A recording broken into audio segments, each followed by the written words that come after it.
terrorism in the advent of fake news and disinformation in my country. We need to work it out. We need to prove that we are the voice of the people. We are the media. We are the facilitators.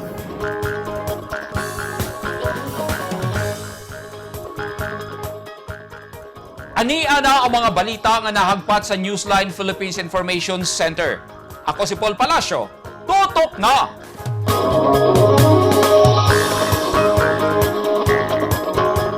Sa mga headlines, driver sa motorsiklo nga taga Santa Cruz nalatayan og ligid sa trailer truck, patay. 91 ka mga masa sa NPA misurrender sa mga pulis sa nabunturan Davao de Oro o asosasyon sa mag-uumang miyembro sa tribong Bagobo Klata gihatagan og vegetable stall sa mga pulis.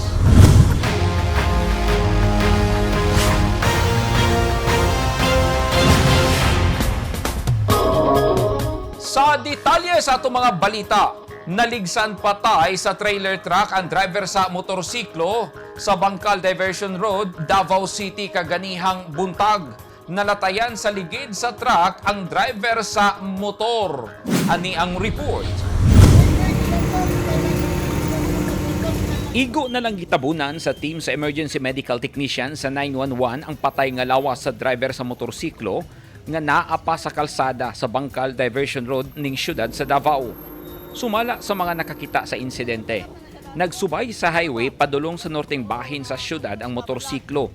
Dihang nawad-an kini og kontrol kay nakasubay sa kalsada nga daghan og balas og natumba, hinungdan nga naligsan kini sa nagsunod nga trailer truck kaganihang alas 11 sa buntag. Halos maputol ang lawas sa driver sa motorsiklo nga giila sa Talomo Police nga si Mark Angelo Loor, 29 anyos, taga Santa Cruz, Davao del Sur. Hindi pa na matandog, hindi na makuha sa ambulansya, obviously patay naman god. So taga-Cosmo na makuha ani. Nadakpan ang driver sa truck sa mga bodyguard ni Congressman Paulo Duterte nga giila sa mga pulis nga si John Poblador Salvador nga taga General Santos City. Naghuot kadali ang traffic tungod sa insidente. Padayon ang pahimangno sa mga otoridad nga mag-amping sa pagmaneho.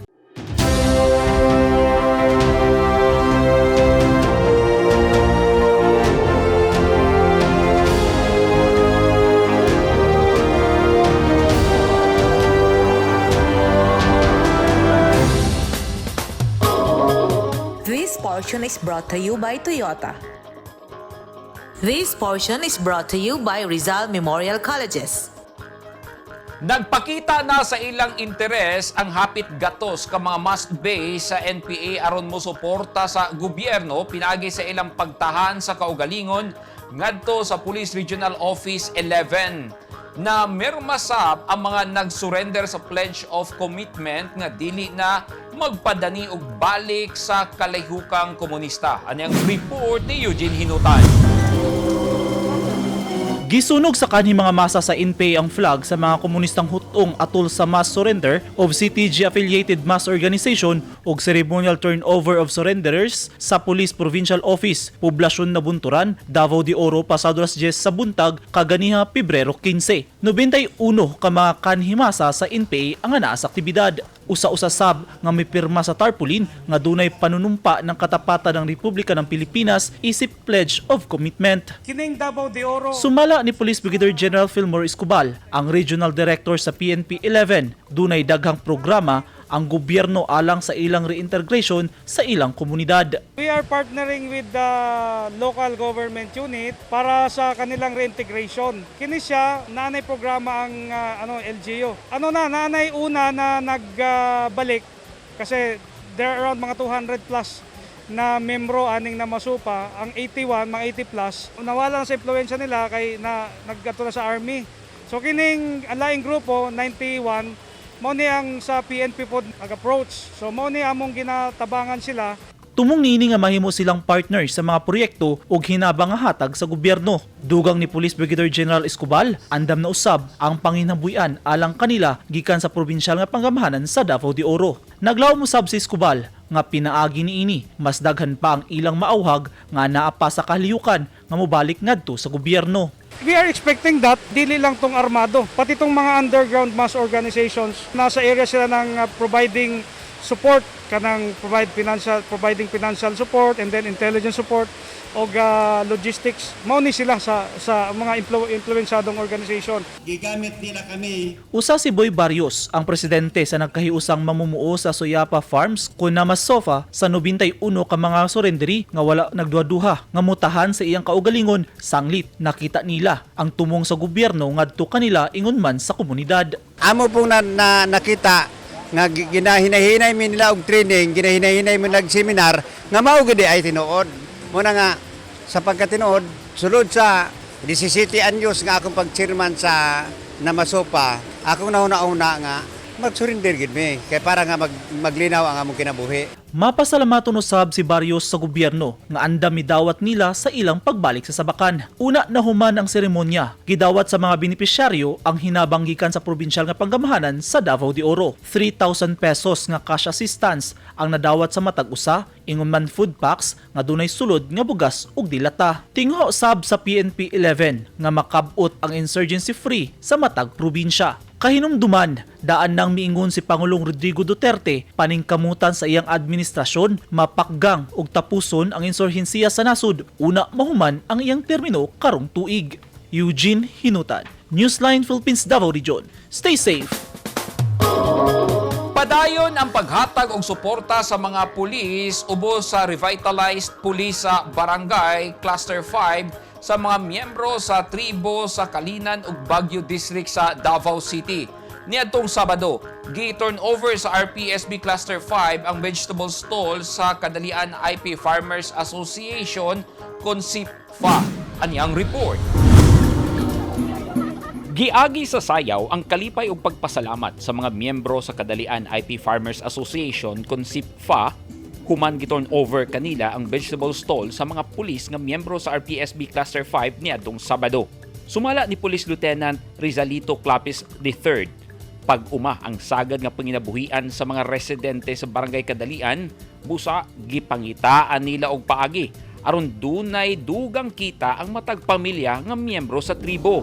Ang ilang product is mga vegetables. And so na-decide me na mangita mig stakeholder para himuon na mong quick impact project as their sustainable livelihood project dira sa ilahang lugar ang vegetable stall. So na mi stakeholder nag-provide pud sila, nag-counterpart pud me para ma-materialize namo ang ilahang vegetable stall. Karon na sila tindahan. So ilang mga products ito na padulong. So na pud sila mga income, no? So di na sila maboard sa ilahang balay. Nahimong tulay ang mga pulis sa naangkon karon nga stall sa Farmers Association nga dumalahon sa mga asawa sa mga mag-uumang IP. Daho kayong pasalamat sa DCPO, RPSB Cluster 5, ilabi na sa ilahang team leader na si Lieutenant Clapis III. Usab ang mga pulis na nagtabang karon mahimo kani successful makatukod ang vegetable stall alang sa amo ang panginabuhian na sa mga natibo, labi na sa amuan na Bagubo Klata. Pasalamaton po ako sa stakeholder na nag-sponsor na mahimong successful ang maong project. Ang Sustainable Livelihood Project nga gihatag sa mga pulis ngadto sa mga miyembro sa tribong Bagubo Klata kalakip sa programa sa gobyerno sa National Task Force and Local Communist Armed Conflict. At tangi! Valentine's Day celebration giagi sa paggako sa punuan sa kahoy sa taga Penro sa Sarangani. O mga OFW sa United Arab Emirates nagsaulog sa Philippine National Day.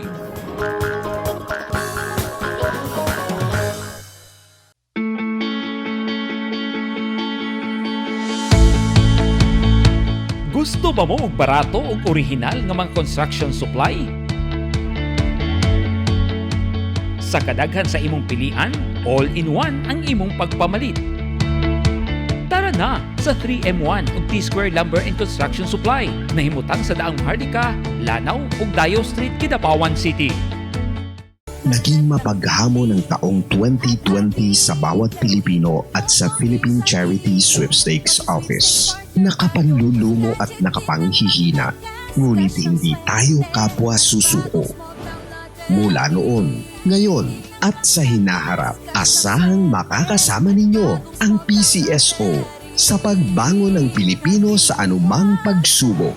We will get through this crisis as one nation. Ang mga taong dunay mga ginahambin nga mga grabing mga balatian o comorbidity, hilabi na ang mga senior citizens, sila ang mas delikado nga maigo sa coronavirus disease COVID-19. Busa dubling pag-amping ang himuon og tambali ang mga ginahambin nga mga sakit. Ang pagtumar sa Bilonga Gold Herbal Capsule is a food supplement makatabang aron mapunggan nga musamot ang mga balatian. Turmeric uluyang dilaw ang nagunang sagol sa Bilonga Gold. Gisagulan og sodium ascorbate o vitamin C aron mas mulig-on ang immune system. Ang Bilonga Gold Herbal Capsule mapalit sa mga butika.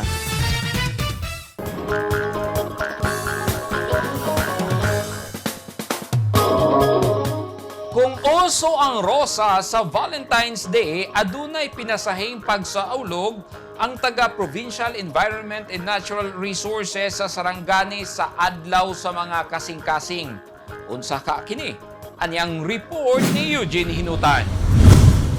Usa ka pinasahing pagselebrar sa Valentine's ang gihimo sa mga personahe sa Penro, Sarangani kagahapon atol sa Valentine's Day. Imbes na rosas o tao ang ihag, punuan sa kahoy ang ilang gigakos nga ilang gitawag nga Hag a Tree campaign. Gihimo ang kampanya sa Alabel, Sarangani Province National Highway. Sa ilang pagakos sa kahoy, usa sa mga aktibidad alang sa kampanya sa climate change kung pagbago sa klima, apan alang na usab sa pagpausbaw sa panglawas o kaayuhan sa tao. Sumala ni PNR Officer Maria Elvera Lumayag ang pagakos sa kahoy makabinipisyo sa usa ka tawo aron makunhuran ang stress, pagpalambo sa resistensya, mapaubos ang presyon sa dugo o paspas nga pagkaayo gikan sa sakit. Ang mismong buhat sa pagakos usa ka therapeutic. Nang apod-apod usab ang Penro, Sarangani ug usa ka gatos nga sweet guyabano ug marang seedlings sa mga lumalabay mga motorista atol sa aktibidad. Ang aktibidad nahimo sa pag-alayon sa DNR Sarangani, LGU Alabel ug mga opisyal sa PNP. Saysay ni Technical Services Division Chief Jesus Boha, ang tree hugging inspired gikan sa Chipko movement sa India kung diin nasalbar nila ang kalasangan pinaagi sa pagpakita og interdependence tali sa tao ug kinaiyahan.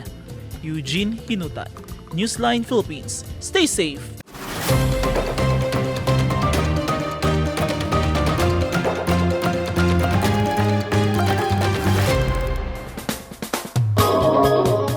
Mga OFW sa United Arab Emirates ang nagsaulog sa Philippine National Day sulod sa Expo 2020 Dubai niadtong milabay nga Biyernes. Mitambong sa okasyon si Department of Trade and Industry Secretary Ramon Lopez ug DFA Assistant Secretary for Migrant Workers Paul Raymond Cortez.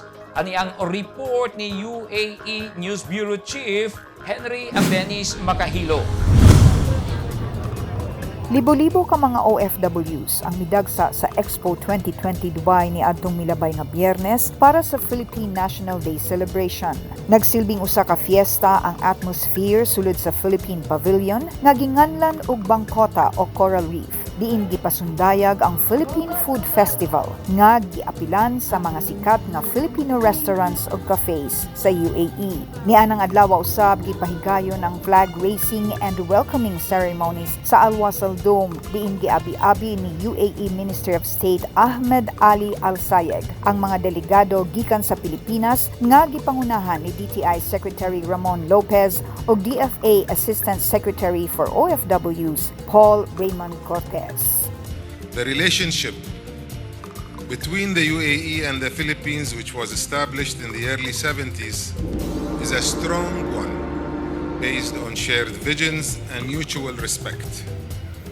The Filipino diaspora in the UAE is considered one of the UAE's largest communities, exceeding 500,000 people and continuing to play a key role in our nation's growth and development. The Expo 2020 Dubai has been a game changer in Philippines-UAE economic relations, opening up unlimited opportunities in trade, tourism, and investments. We project increased revenues in major industry sectors. Parte usab sa maong selebrasyon ang usa ka maduluyon nga parada nga gipangunahan sa mga miyembro sa Rizalista o mga Filipino community sa UAE. Nianang gabi una highlight ang talagsaon nga gala performance sa mga Filipino artists gikan sa Pilipinas nga giuluhan og daluyong ng diwa. Original piece ni EJ Yatko, usa sa mga bag-o og sikat nga musical director sa larangan sa teatro. Ang National and Honors Day sa Expo 2020 Dubai, usa sa pamaagi sa mga tigpasiugda aron ipasundayag ang kultura ug mga kalampusan sa kapin 200 ka mga international participants sa nahisgutang global exhibition. Ang Expo 2020 Dubai magpadayon nga abli alang sa mga lokal nga bisita ug turista sa UAE hangtod sa katapusan sa Marso ning tuiga. Henry Abenis Makahilo, Newsline Philippines. Stay safe.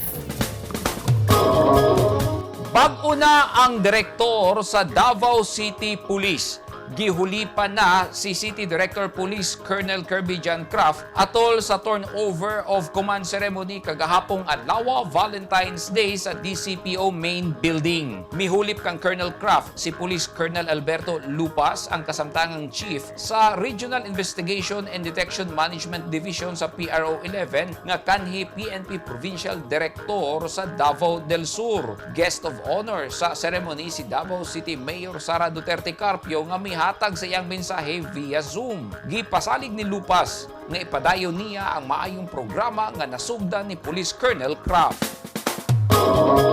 Dungan sa pagsaulog sa Valentine's Day kagahapon, gilusad sa Philippine National Police ang Mati City Police Station Biker Patrollers. Tinguha sa PNP nga mas mapaligon ang police visibility sa syudad pinagi sa biker patrollers. Atol sa paglusad, gipresentar sa Mati PNP kuyog ang Davao Oriental Provincial Police Office ug lokal nga gobyerno sa Mati ang mga mountain bikes nga gamiton sa mga bike patrollers. 8 ka Mati CPS bike patrollers ang inisyal nga naa atol sa paglusad sa mga bisikleta nga gidonar sa lokal nga gobyerno sa Mati. Ang paglusad sa Mati Police Bike Patrollers usasab ka paagi aron mapaligon ang police visibility hilabi na sa downtown ug tourist destinations. Papel sa mga bike patrollers nga mamahimong paspas ang pagresponde sa mga krimen ug mabatukan ang terorismo ug mohatag og impormasyon kabahin sa lokal nga komunidad ug ang pagsiguro sa kaluwasan ug seguridad sa katawhan. Ang aktibidad gitambungan ni Police Colonel Efren Orlena, ang Police Provincial Director sa Davao Oriental, Police Lieutenant Colonel Ernesto Gregory, ang Mati City Chief of Police, Police Lieutenant Colonel Neil Richard Regalado, ang Police Provincial Administration Officer ug Mayor Michelle Nakpil Rabat. Naglaom si Police Colonel Orlina alang sa dugang puwersa para sa ilang bike patrollers sa dili madugay.